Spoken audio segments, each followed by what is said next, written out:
Donne la parole. Le jour de l'an juif, tu es juif. Pour Noël et Mardi Gras, français. Et pour la fête du mouton chez Rachid, tu es arabe. Voilà. Je voudrais pas dire du mal, mais elle est tellement bête que si elle trouve plus bête qu'elle, elle la tuera pour rester la seule. Il est beau, mon fils. L'Algérie, c'est fini. Maintenant, à nous la France. Douce France, cher pays de mon enfance. Aimeras ton prochain comme toi-même. Je savais même pas que je m'aimais moi-même. Je suis désolée, mon fils, moi c'est ta vie, ça me regarde pas, c'est ta vie. Hein. On n'en parle plus. Non, on en parle. Je la connais.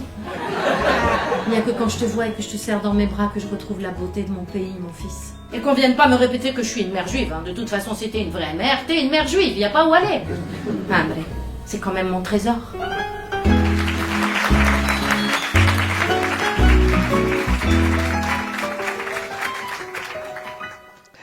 Bonjour à toutes et à toutes, bienvenue sur Artop, les artistes sont sympas. Alors aujourd'hui, j'ai le plaisir de recevoir un comédien, Marc Samuel. Bonjour Marc. Bonjour Daniel. Ça va? Ça va bien, ouais, il fait beau, j'aime beaucoup. C'est vrai qu'on a du soleil et puis à Nogent-sur-Marne, C'est bien, ouais. on est pas mal, on est bien, on est au calme. Alors, oh dis donc, j'ai regardé un peu ton parcours au niveau du cinéma, très grand parcours, Ah oui, notamment Les Ripoux 3, hein, c'est ça? Eric Poutrois. Non? Ah, je me suis trompé. C'était non, c'était le film Coup de tampon, le dernier. Coup de tampon, voilà, Coup de c'est ça. tampon avec Ouais. Rachid Elouani. Enfin, coproduction franco-marocaine. Ouais. Voilà, c'est ça. À quel moment as-tu su que tu voulais devenir comédien? Bah, je le dis dans le spectacle, moi je ne voulais pas du tout être comédien. Ah bon? Ouais, je voulais être reporter, journaliste. Dans D'accord. le monde. Et puis, je faisais de la figuration à l'opéra. Il y a, justement, à la fin du spectacle, je raconte comment je suis devenu comédien. Je faisais de la figuration à l'opéra, et puis j'ai été engagé parce qu'un acteur s'est blessé. Et en fait, c'est le Brave Soldat Schweik, où il y a un livret théâtral, et évidemment l'opéra de Kurt Weill, le Brave Soldat Schweik, et de Bertolt Brecht. Et puis l'acteur se blesse, et le metteur en scène complètement allumé vient vers moi et me dit vous ferez très bien l'affaire. Je lui dis non, pas du tout, moi je suis pas là pour ça. Il me dit combien vous touchez en tant que figurant? Je dis 44 francs. Puis si vous faites le rôle, vous toucherez 128 francs. Je dis ok, d'accord. D'accord. Ça a commencé comme ça. Il y a eu Et ça, c'était il y a combien de temps? il y a presque 50 ans. Et il y avait un grand acteur que vous connaissez peut-être, qu'on est, je crois, de la même génération, Jean Bouise. Ah oui, Jean Bouise, oui, Immense bien sûr. comédien, qui était professeur, qui est directeur du conservatoire de Lyon, c'était à Lyon, et qui m'a remarqué, qui m'a dit, jeune homme, je pense que vous avez des prédispositions pour le théâtre. Je dis, vous plaisantez, hop, on m'a dit, venez, je suis venu, et puis, et c'est parti, je suis monté à Paris, j'ai fait une fac de lettres, parce que je me suis dit, on sait jamais. Et puis, je faisais du théâtre, mais vraiment pour le plaisir, quoi. Puis en plus, parce que j'avais des unités de valeur qui comptaient pour ma licence. Voilà. Et puis après, j'ai été repéré, de fil en aiguille, boum badaboum. Voilà, c'est parti. C'était parti. Oui, alors ça a été la rencontre, ça a été le déclic pour commencer comme comédien. Ouais, moi je pensais pas du tout à faire ça, je pensais faire des études de journalisme, monter à Paris, faire l'école de journalisme, et ensuite partir dans le monde avec à l'époque on appelait ça les Donc, Nagra. du coup, pas de cours de comédie, pas de cours de théâtre, tout ça. Donc j'ai fait le conservatoire de Lyon Oui, voilà. Ouais. pendant un an, parce que Jean Bouise m'avait demandé de venir, ça s'est plutôt bien passé. Ensuite, il m'a fait rencontrer un très grand acteur, vous connaissez aussi, qui s'appelle Gérard de Sarthe, qui m'a pris en main à Paris. Et là, je suis rentré à l'Institut d'études théâtrales Paris 3, Sorbonne Nouvelle, et j'ai commencé parallèlement des cours de théâtre aux ateliers d'Ivry avec Antoine Vitesse, voilà, en parallèle de mes études. Et puis je suis allé faire un stage aux États-Unis d'acteur studio pendant 2 mois. Et à partir de là, ma carrière est partie, quoi. C'est top départ. Voilà. Te souviens-tu de ton premier rôle marquant? Le premier rôle marquant pour moi au théâtre, ça a été Folial dans Escurial de Michel de Gelderode. C'est un rôle magnifique. J'avais 24-25 ans. mise en scène de Guillaume Masson. On a joué presque 2 ans en tout entre Paris et Tournai. Ensuite, pour la télévision, pour le cinéma, pour la télévision, ça a été 2 films, 2 téléfilms, enfin 2 séries avec Alain Delon. Et pour le cinéma, le plus beau rôle que j'ai eu, je trouve, s'appelle dans le film Adieu mère, qui est un très beau film sur le départ des Juifs marocains dans les années 60 pour Israël et leur attachement au Maroc. C'est un très très beau film. Voilà mes 3 rôles un peu entre le cinéma, la télé et le théâtre, quoi. Comment abordes-tu la construction d'un personnage?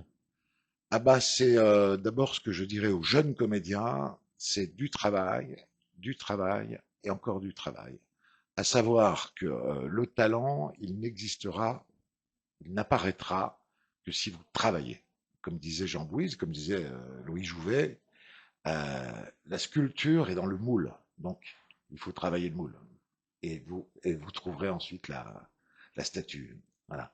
Comment je l'aborde? Ben, d'abord à partir de, alors, il y a plusieurs méthodes, mais moi je pars profondément de ce que je ressens par rapport à un texte, ce qui fait appel à moi, à tout niveau émotionnel, de mémoire sensorielle, etc.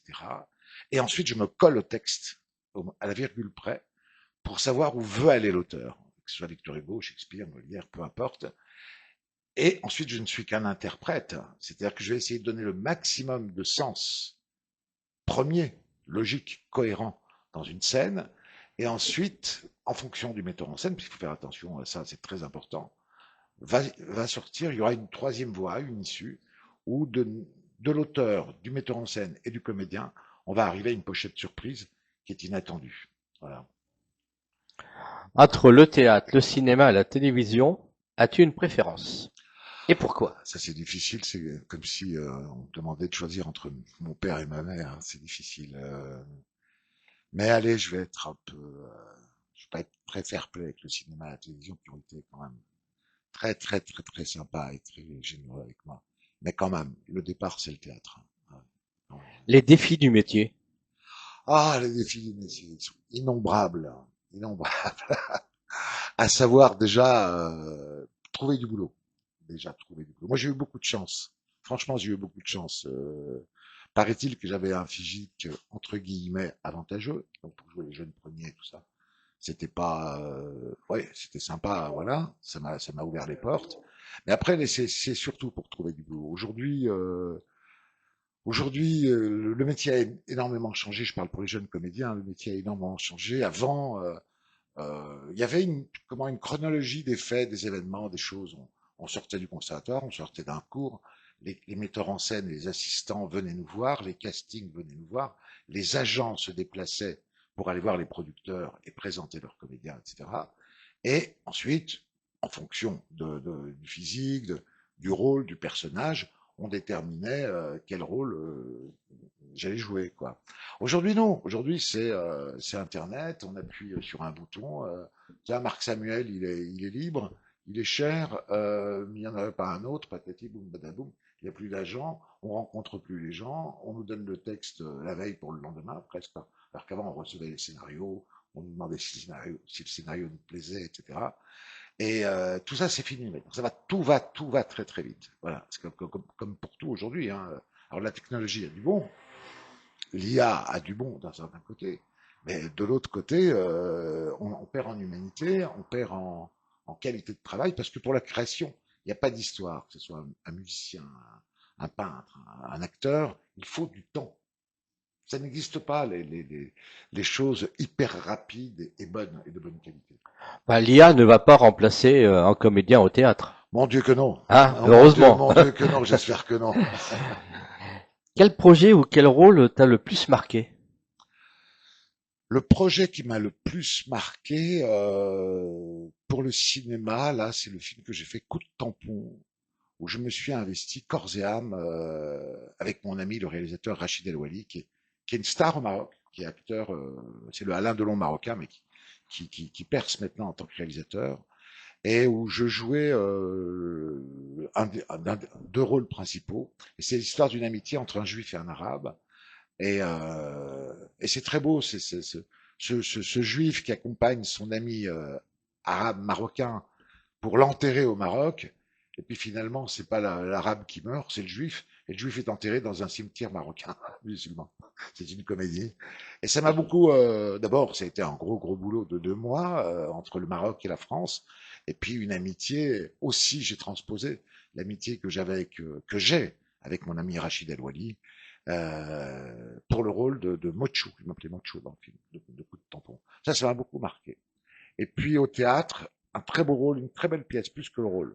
C'était le Kadish, magnifique, qui a été joué au top au théâtre de l'Ouest parisien en 2009, 2008, et mise en scène de Julia Zimina. Et là, c'était magique, c'était magnifique. Voilà. Pièce de Shalom Aleichem, pièce de 1923. Bon, alors maintenant qu'on connaît un peu ton parcours, on va quand même parler de ce que tu fais actuellement. Parce que tu joues au théâtre. Voilà, donc on a démarré le 12 janvier au théâtre de la Seine parisienne. Le spectacle que j'ai écrit, la pièce que j'ai écrite, s'appelle Mon Trésor. Et nous jouons donc les lundis soirs à 19h30 et le mercredi à 21h jusqu'au 1er avril, pardon. Donc c'est une pièce que j'ai écrite à peu près il y a 2 ans et que j'ai présentée à l'Adami Déclencheur, l'Adami Déclencheur qui est un organisme pour les acteurs, pour aider les acteurs qui écrivent. Donc j'ai eu la subvention et grâce à cette subvention, j'ai trouvé un coproducteur, Joueur Production, j'y tiens, Thierry Vanzel, qui est rentré qui est rentré dans la partie et on a monté ce spectacle qui se joue donc à 2 personnages, Magali Bonfils, mise en scène de Raphaël Cambrai et moi dans le personnage. Et donc j'ai écrit le texte que j'ai remanié sur cette année là un petit peu en fonction de la mise en scène et aussi de la configuration du théâtre, de l'espace théâtral, parce que moi, je voyais les choses un peu plus larges, un peu plus profondes. Et puis bon, comme on a eu l'opportunité d'avoir cette très jolie salle de 150 places, avec une petite scène, donc j'ai réadapté un peu le texte aussi en fonction de l'espace. Voilà. T'as mis combien de temps pour écrire le texte? Le texte. Alors, la pièce, elle raconte quoi? Alors, on va pas tout dévoiler, bien sûr. Non, on va pas tout dévoiler. Bon, en fait, moi, je suis pas auteur. Hein, je suis juste un acteur qui raconte sa vie en 2 mots. C'est ta première pièce que tu as écrite? C'est ma première pièce. D'accord. Mais j'ai déjà touché à l'écriture. J'ai flirté beaucoup avec l'écriture dans des adaptations de scénarios et des écritures de dialogue. J'aime beaucoup ça. Et là, un beau jour, ma compagne et ma meilleure amie me disent, mais tu nous racontes toujours tes histoires de vie. Écris-les, bon sang, mais écris-les. En 2019, 2020, il y a eu le Covid, je m'y suis collé. Et puis après, j'ai laissé tomber parce que j'ai tourné un film et puis il y a eu le Covid, etc. Et je m'y suis remis en 2024, où j'ai retravaillé à peu près pendant 1 an. Et voilà, grosso modo, l'histoire, c'est l'histoire de ma vie. Enfin, grosso modo, c'est autobiographique. Presque tout est vrai dans le texte. C'est l'histoire de mon Algérie, de mon enfance algérienne jusqu'à mes 6 ans, avec la guerre d'Algérie au milieu. Et ensuite, mon départ en France et ma jeunesse française. Voilà. Jusqu'à mes 20 ans. Jusqu'au moment où je décide, enfin, je décide, où le destin fait que je vais devenir acteur. Voilà. J'arrête là. J'arrête au moment où j'ai 20 ans. Je monte à Paris et je vais devenir acteur. C'est l'histoire, c'est les relations, les liens invisibles qui unissent une mère à son enfant. Tout ce qui est dit au-delà des mots, tout ce qui est dit au-delà des regards, au-delà des faits et gestes, et qui vous unissent à votre mère sans que les choses soient dites, à travers des détails, à travers tiens, je t'ai fait du couscous aujourd'hui. Et puis tout d'un coup, il y a une larme ou un sourire qui sort. C'est là que ça se passe, quoi. Donc j'ai raconté ça à travers les événements de la guerre en Algérie. Et on est dans une tragicomédie, parce que moi j'aime bien la comédie dramatique. Et il me faut un ressort dramatique pour faire rire. Donc il y a le ressort dramatique de ce qui s'est passé en Algérie, et puis la vie qui n'était pas facile. Mais aussi la beauté de l'Algérie, le soleil, la belle vie, la lisette, etc. Et puis l'exil en France, où ça n'a pas été simple. Mais pour un petit garçon de 6 ans, Moi, je voyais la guerre, j'avais l'impression de voir un film de cow-boy. J'étais pas hyper traumatisé. Et en arrivant en France, je m'y suis fait très vite à la vie française grâce à mes copains, Patrick Chauveau, Daniel Clouet, qui étaient des Français pur jus, comme je les appelais Camembert beurre Tu étais dans quelle ville à Lyon, Non, mais en Algérie. Constantine. D'accord. Voilà. Ok. D'ailleurs, je commence le texte, je commence la pièce en disant Constantine. Voilà. Ok. Quel comédien ou artiste t'inspire le plus en France? En France, ça a été, je vous le dis sincèrement, alors je vais peut-être passer pour je sais pas, un blaireau, peu importe, mais moi j'ai toujours aimé Delon, j'ai toujours aimé Alain Delon. Pour moi, c'est d'abord un mec magnifique. En plus, je l'ai connu pendant 2 ans, j'ai travaillé avec lui. Il était Oui, t'as beau. travaillé avec lui sur quel film? Fabio Montal, Ah oui, Fabio Montal. Ouais. pendant 6 mois, C'était une série policière. ouais, Hein, c'est ça, ouais. à Marseille, et ensuite une deuxième série que j'ai fait avec lui parce qu'on s'entendait bien. J'étais un peu devenu un peu comme son neveu, quoi. Et une autre série qui s'appelait Franck Riva, voilà, avec Jacques Perrin, entre autres. Et il y a Alain Delon qui m'a marqué pour le cinéma. Moi, j'étais fan de Marlon Brando et surtout de Marcello Mastroianni. J'aimais bien le côté un peu lunaire Hmm.